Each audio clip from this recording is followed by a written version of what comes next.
তো আজকে আরেকটি নতুন ভিডিও নিয়ে হাজির হলাম আপনাদের মাঝে। ভিডিওটির মাধ্যমে কিন্তু আপনাদেরকে দেখাবো যে এখান থেকে কিভাবে আপনারা প্রফেশনাল ভিডিও করতে পারবেন। তো এই অ্যাপসটির মাধ্যমে কিন্তু খুব অসাধারণভাবে আপনাদের ফোনের ভিডিওগুলি কিন্তু উঠাতে পারবেন। তো কিভাবে ভিডিওটি উঠাবেন এই অ্যাপসটির মাধ্যমে তো আমি আগে দেখাচ্ছি আপনাদেরকে অ্যাপসের কাজগুলি। তো এখান থেকে কিন্তু আপনারা দেখতে পাচ্ছেন ব্যাকগ্রাউন্ডটা ব্লার হয়ে গেছে। তো আমি ব্যাকগ্রাউন্ড ব্লারটা যদি একটু বাড়িয়ে দিই, এখান থেকে কিন্তু আমি বাড়িয়ে নিতে পারবো। দেখতে পাচ্ছেন যত টানতেছি তো দেখুন ব্লার হচ্ছে। তো এখান থেকে ফোকাসের মাধ্যমে কিন্তু ব্লার করে নিব আমি ব্যাকগ্রাউন্ড। তো এইভাবে কিন্তু এখানে দারুণ কিছু ফিচার আছে এই অ্যাপসটির মাধ্যমে, না দেখলে আপনারা বুঝতে পারবেন না। তো আমি দেখিয়ে দিচ্ছি। তো দেখুন এখান থেকে যদি আমি জুমে টান দিই, এখান থেকে কিন্তু অনেক দূর পর্যন্ত জুম করে নিতে পারবো। এখান থেকে কিন্তু জুম করে নিতে পারবো। তো এই অ্যাপসটির মাধ্যমে কিন্তু সব রকমের জুম করতে পারবেন। এখান থেকে এই অ্যাপসটির কাজ আমি দেখাচ্ছি।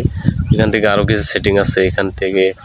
এখানে আছে কালার অপশন। তো এই কালার অপশন ঘুরিয়ে কিন্তু আপনারা ইচ্ছা মতো নিতে পারবেন। তো আমি জুমটা 0-তে রাখি, রেখে বাকি কাজগুলো দেখাচ্ছি আপনাদেরকে। এখানে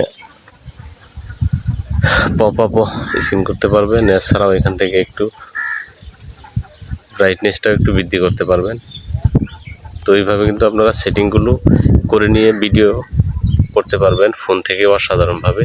এই অ্যাপটি কিন্তু আপনারা প্লে স্টোরে পেয়ে যাবেন। তো আমি প্লে স্টোরের লিঙ্ক দিয়ে রাখবো এখান থেকে কীভাবে নামাতে হয়। তো আপনারা এখান থেকে নামিয়ে নিতে পারবেন। এখানে কালার কম্বিনেশনও আছে কিছু, এখান থেকে নেট কানেকশন দিয়ে কিন্তু এগুলো আপনারা ডাউনলোড করে রেখে দিতে পারেন। তো কীভাবে অ্যাপটি নামাবেন তো আমি সেই প্রসেসটি আপনাদেরকে দেখাবো। তো এখানে গিয়ে প্লে স্টোরে আসতে হবে আপনাদেরকে। প্লে স্টোরে এসে এখানে আপনাদের লিখতে হবে,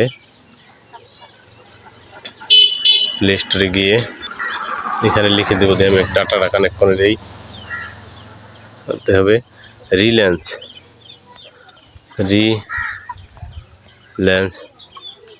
লেখার পরেই দেখুন এই অ্যাপ্লিকেশনটি কিন্তু আপনাদের সামনে এসে পড়বে। তো এখানে এই অ্যাপসটির লোগোটি দেখে আপনারা কিন্তু নামিয়ে নেবেন প্লে স্টোর থেকে। অ্যাপসটি নামিয়ে নেওয়ার পরে এখান থেকে ওপেনে ট্যাপ করে দেওয়ার পরে সরাসরি আমাদেরকে এখানে নিয়ে আসলো। দেখুন এখানে কিছু কালার দিয়েছে, তারা ইফেক্ট দিয়েছে। তো ইফেক্টগুলি চাইলে আমি নিতে পারি। এছাড়াও ভালো কিছু হয়তো আছে নিচের দিকে। এখান থেকে কিন্তু কিছু ইফেক্ট আপনারা সিলেকশন করে নিয়ে ব্যবহার করতে পারবেন। তো এখান থেকে বেশ অনেক কয়েকটি অপশন আছে। তো এখান থেকে এই ফোকাসটা যদি আমি ট্যাপ করি, তো এখান থেকে কিন্তু ফোকাস অপশন থেকে ফোকাস করে নিব আমরা। এইভাবে কিন্তু এই অ্যাপসটির মাধ্যমে দুর্দান্তভাবে কাজ করতে পারবেন। তো এই অ্যাপসটি নামিয়ে আপনারা ট্রাই করতে পারেন। খুবই অসাধারণ একটি অ্যাপস। তো ভিডিওটি এ পর্যন্তই, আজকে লম্বা করব না। ভিডিওটি ভালো লাগলে বন্ধুদের মাঝে শেয়ার করে রাখবেন। সকলকে ধন্যবাদ। এছাড়াও এই অ্যাপসটির মাধ্যমে কিন্তু আপনারা রিমিনির মতো ফটোগুলো এডিট করতে পারবেন অফলাইনেই।